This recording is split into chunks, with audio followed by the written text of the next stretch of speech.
नमस्कार बच्चों। तो आपके सामने फिर हैं क्लास 9th का ये forces and laws of motion chapter लेकर के। और 9th क्या, देखिए ऐसी चीज़ें हैं कि ये हर लेवल पर हर क्लास के लिए इम्पोर्टेंट हैं। हम इसलिए थोड़ा कह दे रहे हैं 9th क्लास का हम नाम इसलिए लेते हैं कि ये ऐसे टाइम में ये हमने ये काम शुरू किया या हमने काम एक करना शुरू किया कि ये इस समय कोरोना का जो प्रॉब्लम है वो सबके साथ है और सभी लोग इससे प्रभावित हैं, क्लासेस बंद हैं। तो कम से कम सभी लोग खोज रहे हैं मटेरियल्स मिलें कि हमारे क्लास का कोर्स कहाँ मिल सकता है, हमारे जो सिलेबस है, हमारा जो रेगुलर सिलेबस है उसके अकॉर्डिंग कहाँ पर बताया जा रहा है। थोड़ा हम उसको ज़रूर ध्यान दे रहे हैं। जब ये चीज़ें सामान्य हो जाएंगी तो थोड़ा सा उसमें हम चेंज कर देंगे और थोड़ी वैरायटी ले आएंगे, अलग तरह का होगा। लेकिन जब तक ये प्रॉब्लम है, स्कूल्स नहीं चल रहे हैं, तब तक क्या करें, हम ज़रूर थोड़ा सा सिलेबस ओरिएंटेड और क्लास ओरिएंटेड ये हम क्लास का नाम लें। अदरवाइज जो थियरीज़ हैं वो किसी एक क्लास की नहीं है। ये जब 9th की बात कर रहे हैं तो 11th के लिए भी है, वो 8वीं क्लास में भी है, वो 12th क्लास में भी है, वो 10th क्लास में भी है। तो हर क्लास के लिए वही चीज़ें हैं, कोई अलग तो है नहीं। तो इसलिए हम इसको देख रहे थे कि सबके लिए उसे कहा जाए। क्लास तो है ही है, क्लास में तो हर क्लास के लिए बटा हुआ है, तो 9th का कोई चीज़ न छूटे, हम इसका ज़रूर ध्यान रखेंगे। तो आइए, हम लोग इससे पहले वाले वीडियो में बात कर लिए थे इनर्शिया क्या है, किसी ऑब्जेक्ट में अपने में होने वाले चेंज में, अपने स्टेट ऑफ मोशन या रेस्ट में होने वाला अगर कोई चेंज है, यानी वेलोसिटी बढ़ रही है, कम हो रही है, या रुका हुआ है तो चल दे रहा है, या चल रहा है तो रोकना है, ऐसे में करना है तो हमें बाहर से एफर्ट लगाना पड़ता है। इसलिए बाहर से एफर्ट लगाना पड़ता है कि कोई भी ऑब्जेक्ट हो वो अपनी पोजीशन को, अपनी सिचुएशन को मेंटेन करने की कोशिश कर रहा है, अपना जो स्टेट है उसको मेंटेन करने की कोशिश कर रहा है। यानी उसमें कोई चेंज करेंगे तो एक तरह से अपोज करने की टेंडेंसी रखता है, तो उसको हम बोलते हैं inertia. So this tendency is called inertia which tends to oppose any change in state of motion or rest, तो इसको हम इनर्शिया कहते हैं। तो जैसे बहुत सारा कॉमन एग्जांपल हम लेते हैं इनर्शिया का कि हम अगर चल रहे हैं, किसी बस में चल रहे हैं, गाड़ी में चल रहे हैं, या बाइक पर पीछे बैठे हैं, एकाएक चल दी तो क्या होता है, जैसे लगता है कि हम पीछे गिर रहे हैं। तो आप पीछे नहीं गिरते, क्या होता है, बाइक के कांटेक्ट में आपका जो लोअर पार्ट है बॉडी का, तो बॉडी का लोअर पार्ट है जो बाइक चल देती है तो उससे वो चल देता है, हालांकि उसमें सटा हुआ है इसलिए चल देता है, अदरवाइज अपोज तो वो भी करता चलने का, लेकिन वो इमीडिएटली चल देता है। अपर पार्ट क्या है, डायरेक्टली बाइक से जुड़ा नहीं होता। जो बाइक की सीट पर बैठे हैं वो आपका सीट है या पैर आपके जुड़े हुए हैं, डायरेक्ट जो ऊपर वाला पोर्शन है क्या होता है, वो बाइक से सीधे कांटेक्ट में नहीं है, तो वो अपनी जगह रहने की कोशिश करता है। नीचे का पोर्शन चल देता है और ऊपर का पोर्शन अपनी जगह रहना चाहता है, तो लगता है कि हम पीछे गिर गए। तो हम पीछे नहीं जाते, हमारा जो लोअर पोर्शन है बॉडी का वो आगे चला जाता है, तो ऊपर वाला पोर्शन वहीं रहने की कोशिश करता है, इसलिए लगता है कि हम पीछे की ओर हो गए। अक्सर गिर भी जाते हैं लोग, तो गिर जाते हैं तो पीछे नहीं गिरते हैं, लोअर पोर्शन आगे बढ़ जाता है, इसलिए वहीं पर गिरा हुआ कहते हैं या गिर जाते हैं। ऐसे ही बस में है कि आप चलती हुई बस कभी एकाएक ब्रेक लग जाए, रुक जाए तो आप आगे की ओर गिर जाते हैं, या कोई कार में बैठे हैं, एकाएक रोकना पड़ गया, कोई सामने आ गया तो आप आगे गिर जाते हैं, जो बैठा हुआ है आगे गिर जाते हैं, है ना।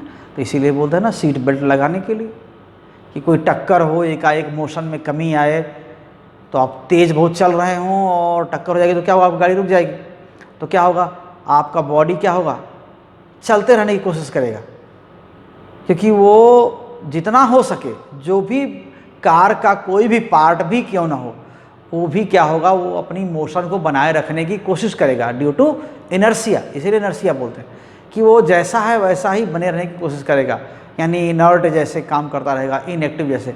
ऐसा नहीं कि गाड़ी का कोई पार्ट सामने देख रहा है और कुछ आ रहा है तो पहले से ही वो अपने आप रुक जाए, ऐसा नहीं, चलते रहने की कोशिश करेगा। टक्कर होगी, जिस पार्ट में टक्कर होगी वो पार्ट तो रुक जाएगा, दूसरे पार्ट जो उससे थोड़े दूर हैं वो अपने चलते रहने की कोशिश करते हैं। इसमें क्या होता है, वो आगे चले जाते हैं। अगर ढीले हैं और कसे नहीं हुए हैं तो वो आगे बढ़ जाते हैं, टूट जाते हैं। इसलिए बोला था कि सीट बेल्ट लगा के रखिए। गाड़ी में बैठे हैं तो बैठने वाले के लिए भी है, चलाने वाले के लिए भी है। तो जो बैठा हुआ है उसके लिए भी सीट बेल्ट होते हैं, सभी सीट्स पर होते हैं। और वहाँ पर क्या होते हैं, आप बांध के रहेंगे तो झटका लगेगा तो थोड़ा इस पोर्शन को लगेगा, हड्डियों पर लगेगा, सर बच जाएगा, कम से कम आगे टकराएंगे जाके तो सर पे लगेगा। उससे बचने के लिए इधर थोड़ा फ्रैक्चर होगा तो काम चल जाएगा, लेकिन उसको तो रिकवर किया जा सकता है, लेकिन सर पे लग जाता है तो बचाना मुश्किल हो जाता है। तो ये सब क्या हैं, इनके कॉमन एग्जांपल्स हैं। इसी को बोलते हैं कोई चीज़ चल रहा है तो चलते रहने की कोशिश करता है। तो कार में बैठे हुए आपका बॉडी पूरा बहुत तेज़ चल रहा था तो चलता रहना चाहता है, तो टक्कर लग गई तो कार का लोअर पोर्शन रुक गया और आपका बॉडी, चूँकि बस बैठे हुए थे, कसे तो हुए थे नहीं थे, बांधे तो नहीं गए थे, इसलिए वो आगे चलता रहता है। तो जाके आप आगे निकल जाते हैं, इवन शीशा वगैरह तोड़ के लोग कभी कभी आगे निकल जाते हैं, इतना तेज़ झटका लगता है। तो ये है कुछ कॉमन एग्जाम्पल्स। हम एक और चीज़ देखते हैं जो अक्सर आपकी बुक्स वगैरह में बना होता है, जो फिगर बना होता है ना। यहाँ पर हमारे पास क्या है, ये दो अपनी लैब से मिला हुआ स्लॉटेड वेट का है। ऐसे मतलब एक ऑब्जेक्ट है, हमारे लिए ये क्या है वो मतलब नहीं है, एक ऑब्जेक्ट है, बस यहाँ पर इतना ही मतलब है। तो जब भी हम इसको यहाँ रखते हैं, देख रहे हैं ना, इसको यहाँ पर रख रहे हैं, इसको ऐसे रख सकते हैं, ठीक है ना। ये ऐसे हम धीरे धीरे इसको बढ़ा, ये रुका हुआ था, ये ऐसे रुका हुआ था, हम इसको ऐसे लेके जा रहे हैं तो ये क्या हो रहा है, साथ में जा रहा है। थोड़ा तेज़ी से लेके जा रहे हैं तो भी जा रहा है ना। थोड़ा और तेज, सॉरी, थोड़ा सा हम इसको यहाँ पर ऐसे रखे हुए हैं, देख रहा है, इस पर ऐसे रखे हुए हैं। अगर इसको फ्लिक करते हैं, बहुत तेज़ी से मार दें ऐसे, है ना, ये किसको, ये कार्ड है, ये एक वेट है, एक कार्ड है, तो कार्ड को अगर मैं ऐसे मार, क्या हुआ, ये इसी में गिर गया, है ना, देखिए ये इसी में गिरा हुआ। तो और भी फिर एक बार ट्राई करते हैं। ऐसे हमने इस पर रखा हुआ है, ऐसे देख लीजिए, इस पर रखा हुआ है, और जैसे ही इस कार्ड को हम ऐसे क्लिक करेंगे क्या हो जाएगा, वो उसी में चला जाएगा। लेकिन यही कार्ड है, ऐसे ही देखिए क्या होता है, यहाँ पर रखा हुआ है, अगर ऐसे हम ले जाते हैं, है ना, इसको हम तेज़ी से अगर ऐसे खींचें तो ऐसे खींच लें तो चला जाएगा, ठीक है ना।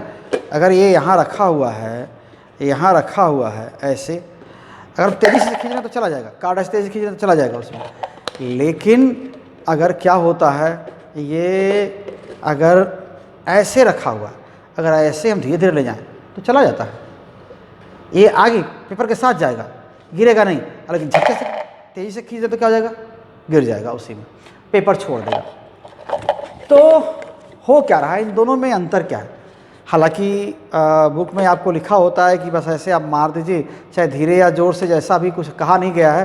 लेकिन अगर हम फ्लिक करते हैं तो ज़ोर नहीं कर रहे होंगे, तो जब भी हम फ्लिक करते हैं ऐसे, जब भी ऐसे हम फ्लिक करते हैं, ये गिरना ही गिरना है, ये इस बकेट में, इस बीकर में गिर ही जाएगा।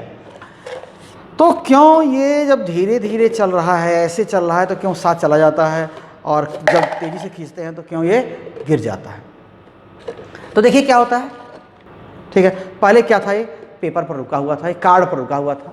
तो ये यहाँ पर क्या है, जब इस कार्ड पर रुका हुआ था तो अगर हम इसको ले जाना चाह रहे थे तो हम इस कार्ड को तो पकड़े हुए हैं, तो हमारे हाथ में है, वो तो जाएगा ही जाएगा, क्योंकि हम पकड़ लिए हैं उसको।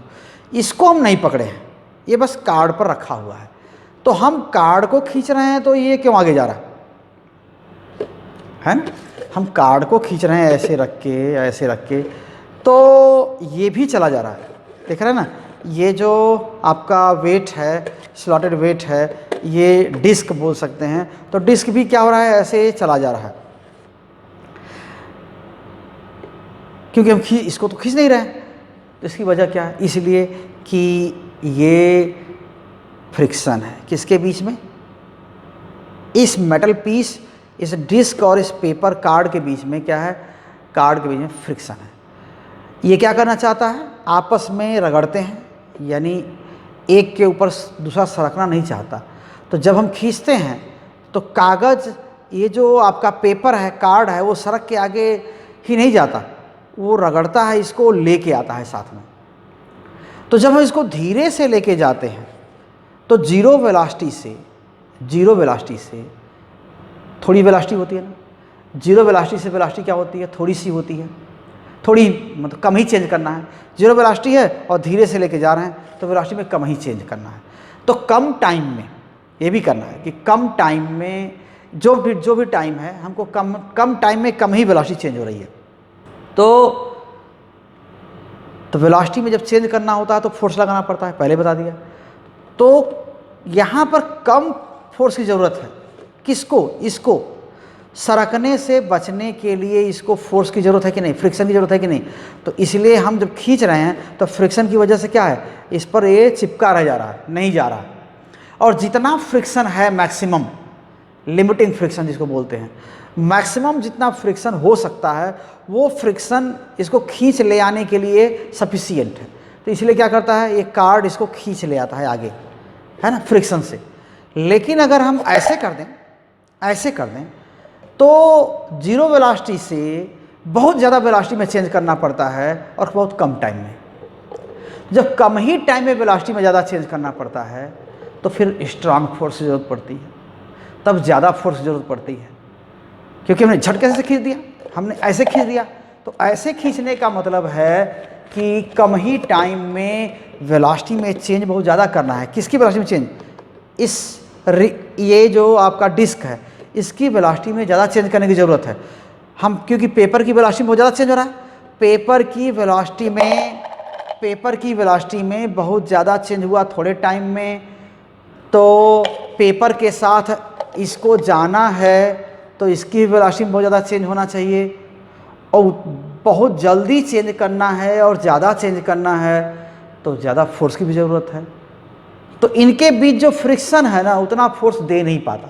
अगर झटके से खींचते हैं तो इसको चलने के लिए ज़्यादा फोर्स की ज़रूरत पड़ती है, जो इनके बीच जो मैक्सिमम फ्रिक्शन है ना, उतना फोर्स दे नहीं पाता है, इसको लगा नहीं पाता है इस पर। तो इसलिए कागज़ आगे निकल जाता है और ये वहीं पर गिर जाता है। तो इसलिए बोलते हैं ये इनर्शिया की वजह से। वो पहले भी ये धीरे धीरे खींच रहे थे ना, तो भी ये रुकना ही चाह रहा था, लेकिन फ्रिक्शन इतना था कि इसको साथ में ले गया। वेलोसिटी में चेंज कम थी, जीरो वेलोसिटी से थोड़ी वेलोसिटी चेंज हुई थी तो कम थी, इसलिए इसको ले गया। लेकिन अगर वेलोसिटी में चेंज ज़्यादा करना है कम ही टाइम में तो ज़्यादा फोर्स की ज़रूरत है, और उतना फोर्स फ्रिक्शन दे नहीं पाता है, इसलिए ये आगे बढ़ गया। तो ये इनर्शिया की वजह से। और इनर्शिया का इफेक्ट बहुत सारा है।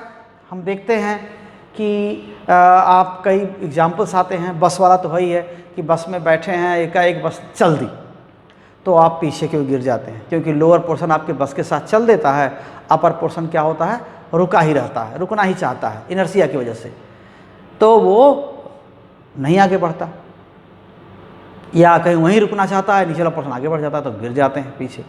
या चल रही बस एकाएक रुक गई तो जो आपका लोअर पोर्शन है, जो बैठे हुए सीट के कांटेक्ट में है, वो तो बस के साथ रुक गया, आगे वाला पोर्शन चल रहा था तो वो चलते ही रहने की कोशिश करता है, इसलिए वो आगे चला जाता है और आप आगे की ओर गिर जाते हैं। आप कहते हैं कि किसी ट्री की ब्रांच है, अगर जोर से हिलाते हैं तो फल टूट जाते हैं, है ना, पत्ता नहीं टूटता है भले, लेकिन फल टूट जाता है। जोर से आएगा, हिला देंगे तो पत्ता भी टूट जाएगा, लेकिन फल टूट जाता है। इसलिए कि जिस डंठल में ऐसे अगर यहाँ पर फल है ना, ये वीडियो मैं आम के सीजन में बना रहा हूँ, इसलिए हम आम बना सकते हैं यहाँ पर, ठीक है, ऐसे। तो ये ये ब्रांचेस, यहाँ जो उसकी टहनी जो निकली हुई है, ऐसे यहाँ पर पत्ते हैं, यहाँ पर ऐसा। अब क्या करते हैं कि अगर हमने एक ब्रांच को हिला दिया तो एक बार ये इस पर फोर्स कैसे पहुँचता है, इस टहनी के जरिए पहुँचता है। तो टहनी आगे बढ़ी तो ये भी आगे बढ़ गया, धीरे से आगे बढ़ा है। लेकिन अगर झटके से आगे बढ़ा दिया ऐसे तो क्या होगा, ये झटके से तो आगे जाएगा और ये थोड़ा भारी है, अब भारी है तो और इनर्शिया का इफेक्ट ज़्यादा होगा। यानी इनर्शिया का मेजर ही मास है। लीनियर मोशन में इनर्शिया का मेजरमेंट मास से ही लेते हैं, जिसका मास ज़्यादा है उसमें इनर्शिया ज़्यादा है। तो ये वाला थोड़ा भारी होता है, फ्रूट होता है थोड़ा डेंस होता है, तो हेवी होता है। तो जैसे ही ब्रांच आगे गई झटके से, ये वहीं रहना चाहता है और अगर ये कमज़ोर हुआ तो टूट जाता है, तो ये नीचे आ जाता है। एक बार नहीं, ठीक है, एक बार धीरे से हिलाया, वहाँ गया, फिर तेज़ी से हिला दिया, ऐसे आ गया, तो भी क्या होता है, जितनी जल्दी ये इसके डायरेक्शन में चेंज कर दिया, इसकी वेलोसिटी में चेंज कर दिया, उतना जल्दी अगर इसके में कर देंगे तो क्या हो जाएगा, ये उतना जल्दी आपका साथ नहीं दे पाएगा, ये टूट जाएगा। इसकी जो टहनी है जिससे जुड़ा हुआ है वो टूट जाएगा, तो ये नीचे आ जाता फल। तो ऐसा ही होता है। जो हैवी फ्रूट है, it tends to remain at rest, but branch it moves quickly and due to inertia this fruit tends to remain at the same place. Okay, it gets detached from the branch. And in similar way many other examples can be taken here. When carpet is beaten with a stick, dust comes out, ऐसा बोलते हैं। तो इसलिए कि जब आप ऐसे ज़ोर से पीटते हैं कारपेट को तो कारपेट डस्ट स्टिक के साथ क्या होता है, स्टिक के साथ क्या होता है, उधर जाता है, स्टिक के साथ ऐसे नीचे दबता है और डस्ट वहीं रह जाती है।